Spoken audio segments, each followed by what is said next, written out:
imagine that with Claire and with the kids, a new chapter in our life would be opened, where we would feel ourselves differently, maybe feel ourselves at home in our bodies, feel ourselves fully through our bodies, and in our faces would be written the experiences we have as a family, we have as being together, having walked through hell, having survived hell. Dr. Bernstein approaches me, he looks at me, he's thoughtful, but still he's friendly, he tries to be nice. He says they did not found anything. They haven't found anything. Everything seems to be alright. And I'm shocked. Shouldn't I be happy? Shouldn't I be joyous? Shouldn't I be over the top? But I'm not. Everything is fine. He says to me on the tomography. And I'm crushed. Now this is serious. More and more I feel this fear, and I struggle to breathe. It feels like that something is squeezing my throttle. I cannot think clearly anymore. I cannot say what this is all about. I'm speechless. I try to fathom something, fathom a string, try to focus my eyes on it, try to grasp a straw that maybe or may not be help me to survive whatever it is. It should help me for a while. This is how desperate I am. I'm struggling, and I know if I would get up, I would probably fall down. I don't feel even the strength to stand up and walk out. This was all an embarrassment. More and more I understand that I have wasted someone's time, that Dr. Bernstein, who probably has a lot of patience who has to take care of him, people with serious ailments, people who are struggling, people who have maybe cancer, and they have been robbed of Dr. Bernstein's precious time. They now probably look at me, and I imagine their faces. Do not waste our time. And I hear for the first time in years, I have a memory of my childhood when my dad told me, don't waste our time, boy. Do not waste our time. Our time is precious. And I imagine that I have wasted now the time of someone whose time is precious. With my stupid ailments, with my hallucinations, with my midlife crisis. How stupid I feel. I do not even dare to look at Dr. Bernstein's eyes. I feel crushed. I want to get out of here, but I fear that when I stand on my feet, that I will probably sack down like the stupid man I am. And I imagine that Dr. Bernstein probably will assume that I am a faker, that I want to stay away from work or whatever. And these things becomes even more embarrassing for me. I think about it, whether I should talk about confidentiality, that I would again ensure myself and my conscience that Dr. Bernstein will never talk to anyone about it, especially not to my wife. I don't want to make her listen to this. I don't want her to hear anything about this, about her husband, who is probably going insane. Dr. Bernstein, what a friendly, nice man. He still is very professional. He tells me, well, this means nothing. It could be a serious ailment, but I hear doubts in his words. If you can't see anything in the brain scan, then it is psychological. I know that. I'm well aware of it. I've read something years ago. I don't know why. I know why I read something like that, because I never cared about psychology, but I know this article quite well. And this article said that you cannot detect insanity on brain scans. You cannot see them. So they are in your brain. They are somewhere. They are just imagination. Where is the place of imagination? Yeah, they are probably there. And I imagine this article. And I imagine it very well. And now it all comes back again where I have wasted the time of someone who is a professional, who does not look down on me. But yet, we all know what is in the room. I even feel stupid that I have described all my ailments in detail.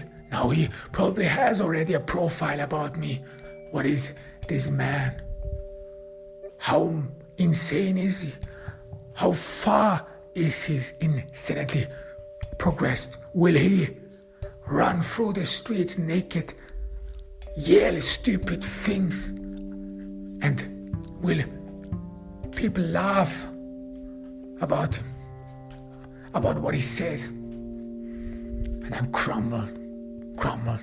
All my self-confidence, everything I have built upon so far, everything is coming down. All means nothing. My beautiful home, my wife, my children, my social standing, the community who look up on me. And now I feel like I failed them. Now I feel like all these years I have only pretended to be someone I am not. And now at once in the morning I woke up with a different feeling.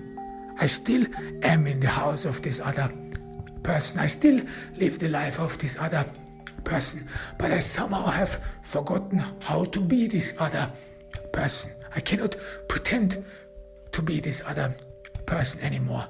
Like the mask falls up or falls off all this time.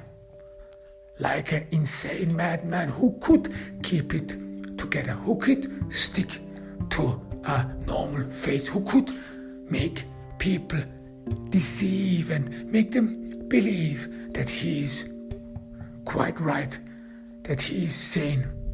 But the longer it lasted, all these years, the longer it wore down, it wore out, it was washed out, and more the beautiful facade is cracking, and one sees the snickering, stupid and insane man behind it, who has been hiding all these years, who has been hiding behind this face, who has been hiding in plain sight. Now he's visible to everyone. And I see more and more that Dr. Bernstein got a glimpse of this man, this sick man, this man who described him, his ailments, what he's suffering from in detail. I feel naked. I feel stripped down. I feel that Dr. Bernstein knows more about me than he ought to know. This is not how things should happen. And now I feel really ashamed of myself. Because when did I ever share private things? Didn't I learn this from my parents? I try to remember when my parents told me, do not share any private matter with the world. No one cares. I hope and try to think about whether, when, and whether my parents ever said things like that to me. But I can't make it out. I don't remember. Maybe they have, or maybe they don't. But I think that this law you should abide with, is a very true and ancient law. And I imagine someone must have told me, or it was always in my brain, you do not share private matters, or you will end up like me here, as being embarrassed. How many people will know about this Willie? Dr. Bernstein talked with his secretary, even though there is a doctor-patient confidence, even though, but he might talk to the secretary, he might tell her, and what then?